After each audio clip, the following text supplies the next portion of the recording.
yaşına, beyaz saçlarına hiç bakmaz soramay keller.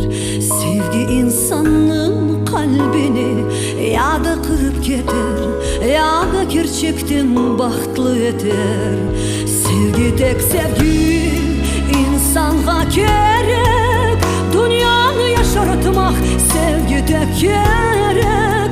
Bu alemde her bir insanın gözleri ateş gibi yansın, sevgiden yanasın. Sevgi tek sevgi insana gerek, nefes almak için insana gerek. Boş kalmasın yürek, Allah'tan sizge büyük sevgi soramak gerek. Sevgi tek sevgi insana gerek, nefes almak için insana gerek. Sevgi tek sevgi insana gerek, nefes almak için gerek. Sevgi insanın arzuların gerçekleştirer, gelecek umut verir. Sevgi yarığını söndürmen, her gün birbirinizge erinmeyip sevgi uçuna yıktım. Sevgi tek sevgi insana gerek, dünyanı yaşartmak sevgi tek gerek.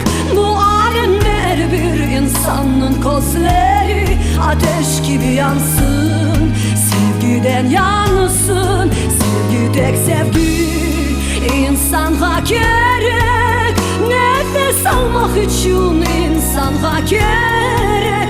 Boş kalmasın yürek, Allah'tan sizge büyük sevgi soramak gerek.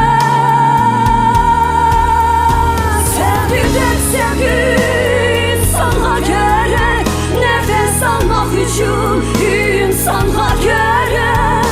Sevgi tek sevgi insana gerek, nefes almak için gerek.